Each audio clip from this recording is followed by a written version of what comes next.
नमस्कार दोस्तों, स्वागत है अपनी YouTube channel Atul online tuition में। आज हम इस वीडियो में क्लास 12 के एनसीईआरटी के एक्सरसाइज 2.1 इनवर्स ट्रिग्नोमेट्री फंक्शन पर बात करेंगे। मेरा नाम अतुल मौर्य और हम अपने इस चैनल पे एनसीईआरटी के क्लास 9 से 12 तक जो है पढ़ाते हैं। अगर आप भी क्लास 9 से 12 तक आप भी हो तो आप हमारे चैनल को सब्सक्राइब जरूर करें और हमें संपूर्ण वीडियो का हल मिलेगा। इंग्लिश प्लस हिंदी मीडियम दोनों छात्र हमारे इस चैनल पर बहुत ही आसानी और अच्छे से पढ़ सकते हैं। तो चलिए, आज ये बहुत ही महत्वपूर्ण है इनवर्स ट्रिग्नोमेट्री फंक्शन। मैंने पूरे जो है ट्रिग्नोमेट्री के 0 से 90 तक वैल्यू को लिख दिया है, जो कि क्लास 10th और 11th और 12 के लिए बहुत ही इम्पोर्टेंट है। इससे काफ़ी क्वेश्चन भी सॉल्व होते हैं। तो देखिए, साइन 0 अंश, जैसे साइन 0 अंश का 0, साइन 30 का 30, साइन 45 का 1/√2 और साइन 60 का √3/2 और साइन 90 का 1।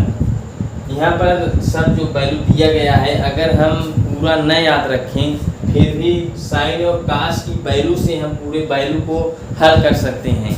ये बहुत बेसिक चीज़ है और बहुत मज़ेदार है। अगर आप लास्ट तक बने रहें तो आपको इस वीडियो से बहुत कुछ बेनिफिट होगा और बहुत ही इंटरेस्टिंग ढंग से पढ़ाया जाएगा। चलिए देखते हैं कैसे। मेन टॉपिक मेरा ये है कि इस ट्रिक जो हम बताने जा रहे हैं कि साइन और कास की वैल्यू से पूरे इस टेबल की सभी वैल्यूओं को कैसे हम जानेंगे, इसका पहले ट्रिक जानूं। जैसे हम जानते हैं कि साइन और कास का वैल्यू हमें याद रहना चाहिए 0 से लेकर 90 तक। जैसे अगर आपको tan की वैल्यू ज्ञात करना हो तो tan, जैसे मान लीजिए 45 की वैल्यू आपको ज्ञात करना है तो tan बराबर क्या होता है, साइन अपान कास। तो यहाँ पर 45 अंश है, साइन 45 अपान कास 45 हो जाएगा। ये तो हम क्लास 10th में ही पढ़ लिए हैं कि tan बराबर होता है साइन अपान कास। तो हम देखते हैं साइन 45 की वैल्यू क्या है। साइन 45 की वैल्यू 1/√2 है और कास 45 की वैल्यू 1/√2 है। तो ये दोनों क्या हो जाएगा, कैंसिल हो जाएगा। इसकी वैल्यू क्या आ जाएगी, 1 आ जाएगी। देखिए यहाँ पर tan 45 की वैल्यू 1 है। जब हम इसे आसानी से समझ लेंगे तो अगर कोई सवाल रहेगा तो हम अपने दिमाग से ही कैलकुलेशन करके डायरेक्ट हम बता सकते हैं कि इसकी वैल्यू कितना होती है। जैसे आप, और केवल आपको ये थोड़ा ध्यान देना है कि जो है साइन का उल्टा क्या होता है, साइन का उल्टा होता है साइन थीटा का उल्टा कासेक थीटा। क्या होता है, 1/कासेक थीटा। अब जितनी भी थीटा की वैल्यू है सब उल्टा कर दो, इधर कासेक थीटा की वैल्यू हो जाएगी। जैसे अगर हमें कासेक, और एक बात दूसरी, मैंने कासेक थीटा की, साइन थीटा की वैल्यू, साइन का उल्टा क्या होता है, कासेक, और फिर कासेक थीटा बराबर भी क्या हो सकता है, कासेक थीटा बराबर 1/साइन थीटा। अब इस फार्मूले से हम साइन थीटा की वैल्यू जानते हुए कासेक की सभी वैल्यू को जान सकते हैं। जैसे अगर आपको कासेक 0 निकालना हुआ तो कासेक 0 बराबर क्या हो जाएगा, 1/साइन 0। साइन 0 की वैल्यू क्या है, साइन 0 की वैल्यू 0 है तो 1/0 बराबर क्या हो जाएगा, इनफाइनाइट। देखिए यहाँ पर क्या, कासेक 0 की वैल्यू इनफाइनाइट आया है। तो इससे और भी किसी साइन कासेक की वैल्यू हमें फाइंड करना है तो हम किसके मदद से फाइंड कर सकते हैं, साइन की वैल्यू से। जैसे मान लीजिए आपको अगर कासेक 60 डिग्री का वैल्यू ज्ञात करना हुआ तो क्या हो जाएगा, 1/साइन 60। साइन 60 की वैल्यू क्या दिया गया है, √3/2। तो कासेक 60 बराबर हो जाएगा 1/√3/2। ये जो है ऊपर चला जाएगा तो क्या हो जाएगा, कासेक 60 बराबर हो जाएगा 2/√3। देखिए काशिक 60 की वैल्यू 2/√3 है। और एक काशिक वाला तो हम जान गए, अब देखते हैं सेक वाला। सेक क्या होता है? काश का उल्टा होता है। काश का उल्टा क्या होता है? काश थीटा का उल्टा 1/सेक थीटा। तो सेक थीटा बराबर भी हो सकता है सेक थीटा बराबर 1/काश थीटा। ठीक, तो यहाँ से भी हम सेक थीटा की कोई भी वैल्यू काश थीटा की हेल्प से हम पूरे वैल्यू को ज्ञात कर सकते हैं। मान लीजिए जैसे हमें क्या ज्ञात करना होगा, काश 45 की वैल्यू ज्ञात करना होगा। सेक 45 की वैल्यू अगर हमें ज्ञात करना हुआ तो क्या हो जाएगा? सेक 45 बराबर 1/काश 45।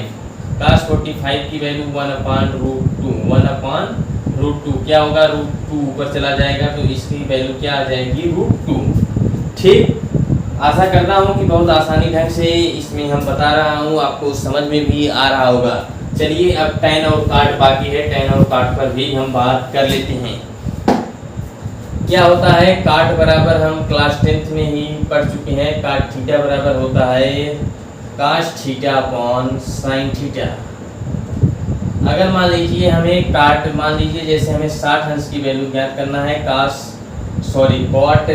60 इक्वल टू क्या हो जाएगा? cos 60 upon sine 60। यहाँ पर cos 60 की वैल्यू क्या हो जाएगी? cos 60 की वैल्यू 1/√2 और साइन 60 की वैल्यू √3/2। तो ये क्या हो जाएगा? 2 कैंसिल हो जाएगा, यहाँ से आ जाएगा 1/√3। देखिए यहाँ पर cot 60 की वैल्यू क्या है? 1/√3। बहुत ही आसान ढंग से जो हम ट्रिक बता रहे हैं, आप बिना अपने माइंड में कैलकुलेशन करके आप पूरे इस सारणी में, मतलब पूरे जितने हैं ट्रिग्नोमेट्री के फंक्शन, आप 0 से 90 तक बहुत आसानी से इस एंगल के मान को बता सकते हो। ठीक, तो चलिए हम नेक्स्ट वीडियो में नेक्स्ट पॉइंट पर बात करते हैं tan पर। tan बराबर क्या हो? tan थीटा बराबर होता है sine theta upon cos theta. जैसे मान लीजिए हम इस साइन और काश की हेल्प से हम tan के किसी भी वैल्यू की बात कर सकते हैं। तो जैसे अगर मान लीजिए कि हमें tan 90 की वैल्यू ज्ञात करना हुआ, tan 90 इक्वल टू क्या हो जाएगा? Sine 90 equal to upon sine 90 upon क्या हो जाएगा?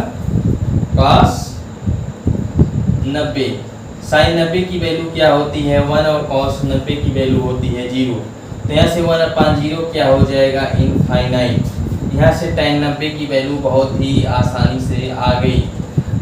अब आशा करता हूँ कि आप लोग साइन और काश की जो वैल्यू होती है उसे याद करके आप पूरे इस टेबल में सभी का मान बहुत आसानी से याद कर सकते हो। तो चलिए हम अब जो है 2.1 के क्वेश्चन की तरफ चलते हैं, उसे सॉल्व करते हैं। जी दोस्तों, हम एक्सरसाइज 2.1 के क्वेश्चन को देखते हैं। देखिए, find the principal value of the following, मतलब हमें इसकी वैल्यू को फाइंड करना है। पहले इसमें कुछ हम बेसिक बातें सीख लेते हैं कि यहाँ पर हमें जो भी इसकी वैल्यू बताना है उसको पाई में बताना है। पाई की वैल्यू क्या होती है? 180 होती है। इसी आधार पर केवल हमें माइंड में सेट रखना है कि पाई की वैल्यू क्या होती है? 180। जैसे अगर मान लीजिए हमें 60 करना हुआ तो हम क्या करेंगे? π/3 कर देंगे तो क्या हो जाएगा? ये 60 हो जाएगा। कैसे? क्योंकि यह इसकी वैल्यू क्या होती है? 180 और अपान जब 3 कर देंगे तो क्या हो जाएगा? 3 1 जा 3, 3 6 जा 18, तो क्या हो जाएगा? 108, मतलब ये क्या हो जाएगा? 60 डिग्री। तो ऐसे किसी भी मतलब इस पूरे क्वेश्चन का जो भी मतलब वैल्यू आएगा उसे हमें पाई में लाना है। तो ये अपने दिमाग में माइंड सेट रखो कि जो हमें ये वैल्यू को फाइंड करना है वो पाई में लेके आना है। तो केवल यही सबसे महत्वपूर्ण बात थी, ये ध्यान देना है। देखिए पहले जैसे किसी एंगल में यहाँ -1/2 है, तो हम इसे अपने दिमाग में क्या रखेंगे कि इसे पहले बाहर कर लेंगे। ठीक, तो यहाँ से जब हम इसे बाहर करेंगे तो यहाँ हो जाएगा -sin इनवर्स 1/2। अब देखिए जो भी डिग्री, जैसे यहाँ पर साइन इनवर्स है, तो हमें साइन में देखना है कि साइन में किसकी वैल्यू 1/2 होती है। तो साइन में 1/2 वैल्यू होती है साइन 30 की, मतलब साइन 30 की वैल्यू क्या होती है 1/2। 1/2 को अगर हम पाई के टर्म में लिखें, जैसे साइन 30 को हम π/6 लिख सकते हैं, π/6 लिख सकते हैं। तो यहाँ पर हम क्या लिखेंगे, माइनस साइन को ऐसे रहने देंगे साइन इनवर्स को। अब यहाँ पर एक किसकी वैल्यू होती है साइन π/6 की। तो यहाँ से क्या हो जाएगा, यहाँ से साइन और साइन कैंसिल हो जाएगा, तो यहाँ से आ जाएगा आंसर π/6। ये क्वेश्चन समझ में आ गया होगा, केवल आपको पहले ध्यान दो, फिर से एक बार समझ लो क्वेश्चन को। यहाँ पर जो इस माइनस दिया रहे जो वैल्यू में, उसे हमें पहले बाहर कर लेना। मैंने यहाँ बाहर कर लिया। फिर अब ये साइन इनवर्स है, तो हमें देखना है कि साइन की किस डिग्री की वैल्यू जो है 1/2 होती है। तो साइन 30 की वैल्यू क्या होती है, साइन 30 की वैल्यू 1/2 होती है। तो साइन 30 को हम पाई के टर्म में π/6 लिख सकते हैं। फिर और साइन से कैंसिल हो गया, और यहाँ पर क्या आ गया -π/6। यही इसका क्या हो गया, आंसर हो गया। अब हम सेकंड क्वेश्चन पर बात करते हैं। देखिए इसमें तो माइनस नहीं है, तो यहाँ पर डायरेक्ट हम ये देखेंगे कि यहाँ कास इनवर्स है, तो कास के किस डिग्री की वैल्यू जो है √3/2 होती है। तो कास 30 की वैल्यू ही √3/2 होती है। तो कास 30 को हम फिर लिख सकते हैं π/6। तो हम यहाँ से क्या करेंगे, ऐसे कास इनवर्स को लिख देंगे, और कास 30 को कास π/6। यहाँ से कास इनवर्स कैंसिल हो जाएगा, तो यहाँ से बचा π/6। यही इसका क्वेश्चन 2 का आंसर है। अब हम क्वेश्चन 3 पर बात करेंगे। यहाँ पर देखिए क्या दिया गया है, यहाँ पर दिया गया है cosec इनवर्स 2। अब हमें इसमें भी देखिए माइनस नहीं है, तो हमें केवल ये देखना है कि cosec की किस डिग्री की वैल्यू 2 होती है। cosec की 30 की वैल्यू क्या होती है, 2 होती है। ये हमने बताया था कि साइन से कैसे इसका मान ज्ञात करें। पहले अपने दिमाग में सेट करिए कि साइन 30 की वैल्यू क्या होती है 1/2। तो उसका जब हम अपोजिट करेंगे, अपोजिट मतलब साइन का अपोजिट क्या होता है कासेक, तो जब 1/2 का अपोजिट करेंगे तो क्या हो जाएगा 2। तो यहाँ से इसे हम क्या लिख सकते हैं कासेक इनवर्स, और इसको फिर क्या लिख सकते हैं कॉसेक π/6। कॉसेक और कॉसेक इनवर्स कैंसिल हो जाएगा, तो फिर इसका आंसर भी क्या आ जाएगा π/6। अब चलिए नेक्स्ट क्वेश्चन नंबर 4 पर हम बात करते हैं। फिर यहाँ देखिए -√3 जो है tan इनवर्स के साथ है। तो यहाँ पर पहले माइनस को हम क्या कर देंगे, बाहर कर देंगे, -tan इनवर्स √3। आप देखेंगे कि tan के किस डिग्री का वैल्यू √3 होता है। तो tan के 60 की वैल्यू √3 होता है। हमने जो अभी इसके पहले सारणी बनवाया था उसके वैल्यू का आप लोग, आशा करता हूँ कि आप लोग याद हो गया होगा। आप उसे अपने नोट कापी में कहीं पर नोट कर लीजिए, वो हमेशा काम में आएगा।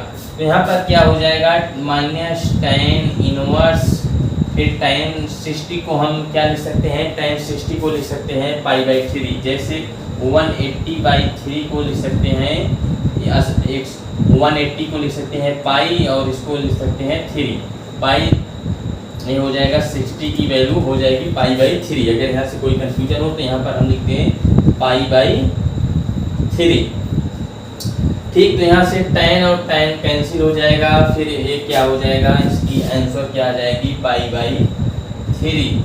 एक दूसरा तरीका भी है क्वेश्चन सॉल्व करने का, वो भी हम तरीका बता देते हैं। जैसे आप पहले क्या करो कि यहाँ पर माइनस है, उसको माइनस को हमने बाहर किया, माइनस को बाहर किया, उसके बाद कास इनवर्स 1/2। अब देखते हैं कास की किस वैल्यू जो है 1/2 होता है। तो कास के 60 की वैल्यू क्या होती है 1/2 होती है। तो यहाँ पर क्या हो जाएगा कास इनवर्स कास 60, यहाँ से कास इनवर्स कैंसिल हो जाएगा, तो यहाँ से आ जाएगा -60। अब -60 को हम पाई में कन्वर्ट करने के लिए क्या कर देंगे, पाई/180 से गुणा कर देंगे। एक जीरो से कैंसिल होगा, 6 3 जा 18। तो यहाँ से आंसर आ गया -π/3। ये भी तरीका अगर आप लोग को अच्छा लगे तो ये भी तरीका क्वेश्चन सॉल्व करते समय आजमा सकते हो। और उस ये तरीका आसान लगे तो ये भी आप यूज कर सकते हो। तो चलिए ऐसे इस तरीके से फिर हम बता देते हैं कि यहाँ पर पहले माइनस है, तो माइनस को हम क्या कर लेंगे बाहर, यहाँ से हो जाएगा tan इनवर्स 1। अब देखते हैं tan की कितनी वैल्यू जो है किस डिग्री की वैल्यू 1 होती है। tan 45 की वैल्यू 1 होती है, तो यहाँ से हो जाएगा -tan inverse tan 45। tan inverse cancel हो जाएगा। 45 को हम क्या करेंगे, 45 को π/180 से क्या कर देंगे मल्टीप्लाई कर देंगे, तो इससे ये कैंसिल हो जाएगा। तो क्या आ जाएगा π/4। यहाँ पर माइनस लगा है तो माइनस हम लगा देंगे। चलिए अब नेक्स्ट क्वेश्चन पर हम बात करते हैं। 6th क्वेश्चन हमारा हो गया है। अब हम 7 और 8 और 9th की क्वेश्चन पर बात करेंगे। चलिए दोस्तों, मैंने क्वेश्चन 7, 8 और 9 लिख दिया गया है। तो अब इसके हम फिर जो है इसे सॉल्व करते हैं। तो पहले यहाँ पर देखिए sec इनवर्स 2/√3 है, तो हम देखेंगे कि sec इनवर्स हमने लिख दिया और 2/√3 देखना है कि sec के किस डिग्री की वैल्यू क्या होती है 2/√3। तो sec के 60 की वैल्यू, इसको हम याद करने के लिए देखेंगे कि sec क्या होता है, कास का अपोजिट होता है। तो कास इसको जब अपोजिट कर देंगे तो क्या हो जाएगा, इस वैल्यू को हम अपोजिट करेंगे तो क्या हो जाएगा 3/2। तो हम देखेंगे कि ये कास के किस डिग्री की वैल्यू है। कास के 30 डिग्री की वैल्यू है। ये कितने की वैल्यू है, कास 30 डिग्री। तो इसे जब उल्टा करेंगे तो क्या हो जाएगा, इसका अपोजिट ये है तो ये हो जाएगा सेक, मतलब ये सेक 30 डिग्री की वैल्यू है। तो यहाँ पर हम लिख सकते हैं सेक 30 डिग्री। तो यहाँ से सेक और सेक इनवर्स जो है कैंसिल हो जाएगा और यहाँ से हो जाएगा 30 डिग्री। 30 डिग्री को हम पाई में कन्वर्ट करने के लिए π/180 से मल्टीप्लाई कर देते हैं। यहाँ से 0 से कैंसिल हो गया, 3 1 जा 3 और 3 6 जा 18। तो यहाँ से हो गया π/6। एक क्वेश्चन सॉल्व हो गया। अब चलते हैं हम क्वेश्चन नंबर 8 पर बात करते हैं। क्वेश्चन नंबर 8 में दिया गया है कि काट इनवर्स √3। यहाँ पर फिर हमें यहाँ देखना है कि कितने की वैल्यू काट कितने डिग्री की वैल्यू √3 होती है। तो काट 30 की वैल्यू √3 होती है। तो यहाँ से लिख देंगे काट π/6। डायरेक्ट हमने कर दिया कि क्योंकि काट 30 की वैल्यू क्या होती है π/6। यहाँ से काट कैंसिल हो जाएगा, यहाँ से आ गया π/6। चलिए क्वेश्चन नंबर 9 पर बात करते हैं। क्वेश्चन नंबर 9 थोड़ा कास से रिलेटेड है और यहाँ पर माइनस साइन लगा। तो पहले माइनस साइन को हमने बाहर करेंगे। माइनस साइन को बाहर करने के बाद कास इनवर्स 1/2। अब देखेंगे कास की किस डिग्री की वैल्यू 1/2 होती है। तो कास के हम अपने सारणी को हमेशा याद रखेंगे, तभी एक क्वेश्चन ट्रिग्नोमेट्री 2.1 के बहुत आसानी से सॉल्व कर सकते हैं। तो काट 60 की वैल्यू क्या होती है 1/2। तो हम यहाँ से लिख सकते हैं minus cos minus cos inverse cos 60।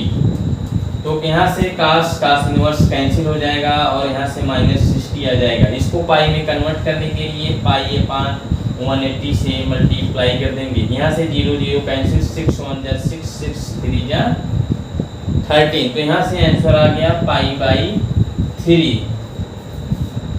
आशा करता हूँ कि दोस्तों ये वीडियो आपको बहुत ही अच्छा लगा होगा। अगर आप ट्यूशन का स्क्रीनशॉट लेना चाहते हो तो ले सकते हो। चलिए आज इतना ही, फिर मिलते हैं नेक्स्ट क्लास में। अगर आप लोग चैनल पर नए हो तो चैनल को सब्सक्राइब कर लीजिए ऐसे ही वीडियोस देखने के लिए। अभी ये हमारा न्यू चैनल है कि हमें इस चैनल पे आपके प्यार और सपोर्ट की ज़रूरत है कि आप थोड़ा अपने दोस्तों में शेयर करिए और अपने रिश्तेदारों में भी अगर कोई क्लास 12 और 9th 11th में हो तो उसको भी आप वीडियो को शेयर ज़रूर करिए। जय हिंद, मिलते हैं नेक्स्ट वीडियो में।